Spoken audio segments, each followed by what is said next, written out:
दोस्तों, एक ही परिवार के दो दो मासूम बच्चों की जब जानें चली जाती हैं तो घर में एक मातम फैल जाता है। लोग काफ़ी चिल्लाने लगते हैं, लोग काफ़ी तड़पने लगते हैं। इस बात की जब गांव वालों जानते हैं तो वहां पर मौके पर पहुंचते हैं और मौके पर पहुंचकर जब इस मामले को जानते हैं तो लोगों के पैरों से ज़मीन निकल जाती है। लोग सोचने पर मजबूर हो जाते हैं कि इन दोनों मासूमों की जान कौन लिया और कैसे हुआ, और इस बात को जानने की कोशिश करते हैं। तो दोस्तों, आज की जो हम सच्ची घटना आप लोगों को सुनाने जा रहे हैं, इस घटने को अगर आप सुनोगे तो आपको सीख भी पाओगे और आपको इस घटने और इस कहानी में काफ़ी कुछ जानकारी मिलेगी। तो आपसे एक ही रिक्वेस्ट रहता है कि वीडियो को आप लोग शुरू से अंत तक देखना। वीडियो काफ़ी इंपॉर्टेंट है और इस वीडियो में काफ़ी जानकारी मिलेगी।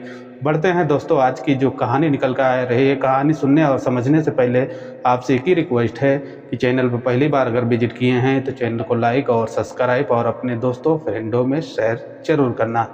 दोस्तों, आज की एक कहानी उत्तर प्रदेश सुल्तानपुर से निकल के आ रही है, जहां पर देखा जाता है कि सुल्तानपुर के अंतर्गत में एक थाना लगता है, जो बताया गया है कि बिजरा थाना के अंतर्गत में, जहां पर एक तालाब रहता है और तालाब के दौरान पर वहां पर एक भैंस गुजर रही थी और वो भैंस का जब पैर फिसल जाता है तो भैंस जो है तालाब में चली जाती है।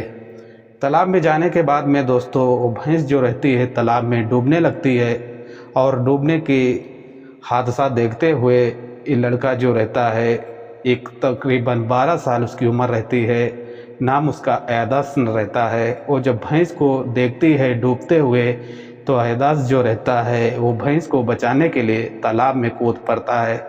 लेकिन यहाँ पर देखा जाता है कि जो एहदास 12 साल का लड़का रहता है उसको पानी में तैरने का नहीं मालूम था, इसलिए भैंस को बचाने के चक्कर में एहदास भी जो है वो भी डूबने लगता है, क्योंकि तालाब जो था वो काफ़ी गहरा था। उसमें अगर कोई भी अगर कूदता, अगर उसको तैरना नहीं मालूम रहता तो वो भी हादसे का शिकार हो जाता। ऐसे ही बताया जाता है कि एहदास जो रहता है वो भैंस के बचाने के चक्कर में उसी में डूबने लगता है और डूबने के दौरान पर जब उसकी बहन वहीं पर खड़ी, तकरीबन जिसकी उम्र 15 साल है, इसका नाम बताया जाता है कि मीला, वो अपने भाई को जब देखती है कि भाई हमारा डूब रहा है तो मीला जो रहती है तुरंत ही कूदती है पानी में और अपने भाई को बचाने की कोशिश करती है। लेकिन वहाँ पर देखा जाता है कि जो भाई को बचाने के चक्कर में बहन भी कूदती है और भाई बहन दोनों उसी तालाब में डूबकर उनकी हत्या हो जाती है, की मौत हो जाती है।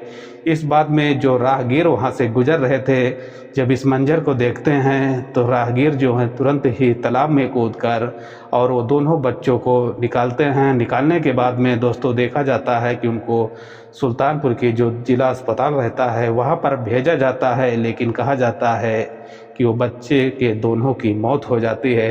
मौत होने के बाद में दोस्तों कहा गया है कि जब इनको देखा गया कि इनके घर वाले को जब इस बात की सूचना दी जाती है तो घर वाले इनके जो हैं अस्पताल में पहुंचते हैं और पहुंचने के बाद में जब देखते हैं कि बेटी और बेटा दोनों की जानें जा चुकी हैं तो एक काफ़ी बड़ा मातम फैल जाता है। काफ़ी रोने लगते हैं और चीखने लगते हैं और चिल्लाने लगते हैं। लेकिन दोस्तों कहा जाता है यहाँ पर कि जिसका वक्त ख़राब अगर आता है तो इंसान अगर घोड़े पे भी बैठता है तो कुत्ता काट लेता है। ऐसे में देखा जाता है दोस्तों कि ये दोनों बच्चे जो थे नाबालिग थे, उस भैंस को बचाने के चक्कर में अपनी ही जान दे देते हैं और अपनी बहन का भी जान ले लेते हैं। और जान लेने के बाद में दोस्तों कहा जाता है कि जिला अस्पताल से निकाला गया और निकालने के बाद में उनको फिर से पोस्टमार्टम के लिए भेजा जाता है। जब पोस्टमार्टम की रिपोर्ट आती है तो देखा जाता है कि वो तकरीबन आधा घंटे से पानी में डूबे हुए थे। इस दौरान पर बताया जाता है कि उनकी जान जो है बचाया नहीं जा सका। हालांकि वहाँ पर कहा गया है कि जो सुल्तानपुर की पुलिस रहती है मौके पर पहुँचती है और मौके से बताया जाता है कि फ़ौरन टीम भी बुलाई जाती है और इस मामले और इस घटने की पूरी जानकारी करती है।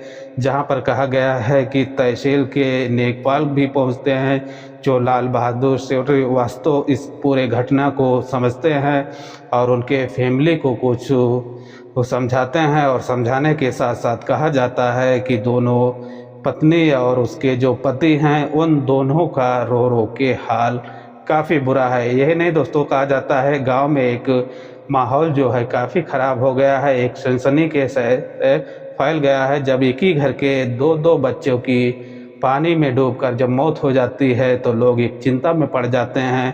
लोग सोचने पर मजबूर हो जाते हैं कि ऐसी कैसी ये बुरी घटना घट जाती है। ऐसे में दोस्तों बताया जाता है कि रामवीर जो पति उसका रहता है, जो बच्चों के बाप रहता है, और नीलम जो उसकी माँ रहती है, इन दोनों को कहा जाता है कि इन दिनों देखा जाता है कि काफ़ी बुरा हाल है। और बुरा हाल होने के साथ साथ कहा जाता है कि जो अपने बच्चे जिसका नाम आदर्श रहता है, उसकी उम्र तकरीबन 12 साल थी। कहा गया है कि उसका काफ़ी दुलार और लाड परिवार में काफ़ी अच्छा लड़का था, काफ़ी उसका नेचर भी अच्छा था। देखा जाता है कि गांव के जो लोग हैं वो लोग काफ़ी जमकर तारीफ़ कर रहे थे कि काफ़ी अच्छा लड़का था, जो पढ़ने लिखने में काफ़ी आगे था। और वहीं पर देखा जाता है कि उसकी जो बहन रहती है मिलत, उसकी भी काफ़ी अच्छी देखी जाती है कि वो भी कि सीधी साधी एक लड़की थी। लेकिन देखा जाता है कि आजकल के ज़माने में जो लोग सीधे से हो जाता है। ऐसे में दोस्तों कहा जाता है कि जिला से भी टीम पहुंची है और उनका जो थाना लगता है राजगीर क्षेत्र के जो थाने हैं वहां से जो एसओ हैं वो भी पहुंचते हैं, इस घटनाक्रम को पूरी तरह से जांच करते हैं। और जहां पर देखा गया है कि नेकपाल लाल बहादुर श्रीवास्तव भी पहुंचते हैं, ये पूरी घटना की जानकारी करते हैं कि कैसे दोनों बच्चे जो हैं डूब के मर जाते हैं। तो दोस्तों यहाँ से एक ही अपडेट निकल के आ रहा है, अपडेट यही निकल के आ रहा है कि वो लड़के जो थे वो भैंस के बचाने के चक्कर में अपनी जानें जो हैं गंवा देते हैं। और गंवाने के बाद में देखा जाता है कि माहौल जो है काफ़ी ख़राब हो जाता है, गांव में एक सनसनी फैल जाती है, लोग सोचने पर मजबूर हो जाते हैं।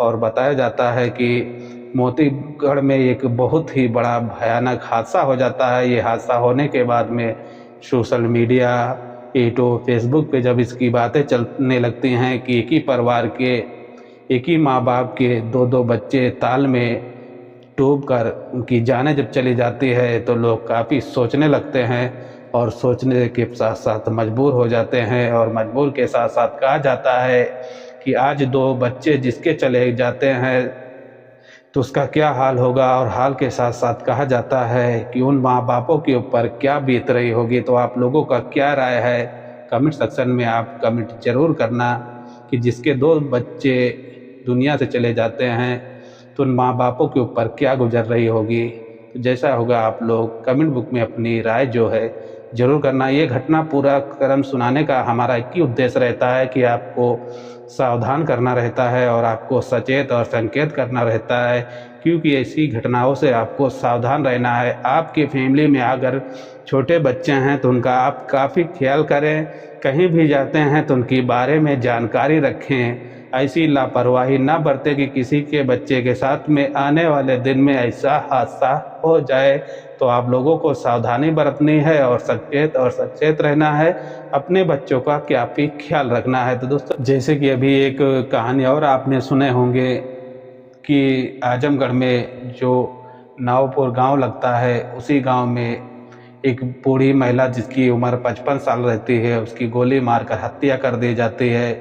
चंद मिनटों में बताया जाता है कि वो महिला जो 55 साल की रहती है वो अपने दामाद को विरोधी पार्टी से जब झगड़ा हो रहा था तो कुछ समझाने के लिए या तो कुछ बताने के लिए जब वहाँ पर पहुँचती है तो बदमाशे जो रहते हैं उसको गोली मारकर हत्या कर देते हैं और हत्या करके वहाँ से फरार हो जाते हैं। तो दोस्तों ऐसी घटनाएं जो हैं आम हो चुकी हैं, डेली की डेली नई नई घटनाएं सामने आती हैं। जैसे अभी देखे होंगे कि एक सुल्तानपुर में बारात आती है और बारात में देखा जाता है कि दूल्हा जो रहता है जब शादी का टाइम होता है, जब बताया जाता है कि दूल्हे को मंडप में बुलाया जाता है फेरा लेने के लिए, जयमाल करने के लिए, तो दूल्हा की तरफ से एक बहुत ही बड़ी फरमाइश आती है। फरमाइश दोस्तों ये आती है कि दूल्हे को फरमाइश किया जाता है कि 4 व्हीलर कार चाहिए। अगर कार नहीं मिलती है तो दूल्हा शादी नहीं करता है, क्योंकि दूल्हा जो रहता है कार पर अटल हो जाता है। ऐसे में देखा जाता है कि तकरीबन जब दूल्हा कार की फरमाइश करता है तो जो लड़की का बाप रहता है वो काफ़ी परेशान हो जाता है, काफ़ी चिंता में हो जाता है और लड़के वाले से कुछ बातें करता है कि अब ऐन टाइम पर तकरीबन ये सुबह का जब 5 बजता है तो ऐसी फरियादें होती हैं कि सब लोग सो रहे थे, इस टाइम पर कैसे कार ला के दे देगा। ऐसे में दूल्हा का जो पिता रहता है वो कार देने के लिए कुछ टाइम मांगता है कि हम कार आपको बाद में दे देंगे, लेकिन देखा जाता है कि जो लोग दहेज के लोभी रहते हैं वो बारात को और लड़की वालों को बेइज्जत करके और बारात जो रहते हैं उसको फिर से वापस लेकर चले जाते हैं। तो दोस्तों इन घटनाओं से आपको सावधान रहना है। अगर आपको ऐसे कोई लालची मिलते हैं और आपसे कोई डिमांड करते हैं तो इन डिमांडियों से आप 4 कदम दूर रहें, नहीं तो आज आपसे ये डिमांड करते हैं और आपकी लड़की के घर शादी हो जाएगी और शादी होने के बाद में कल से कोई और डिमांड करना लगेंगे तो उन डिमांडों को आप कहाँ तक पूरा रख कर पाएंगे। और कार पाने के साथ साथ देखा जाता है कि आपके ऊपर काफ़ी बड़ी मुसीबत बाद में आ सकती हैं। तो ऐसे लोग अगर आपके साथ जो नए रिश्तेदार आपके जुड़ते हैं और आपसे ऐसी कुछ डिमांडें करते हैं तो उनसे आप 4 कदम दूरी ही बनाएं, तभी आपको सही रहेगा। नहीं तो आप उनके जाल में अगर फंस जाएंगे तो आपको आगे चलकर काफ़ी परेशानियां झेलना पड़ेगा। तो दोस्तों इस कहानी में इतना था, मिलते हैं एक नेक्स्ट वीडियो में। अपना और अपनी फैमिली का ख्याल रखना। Okay bye.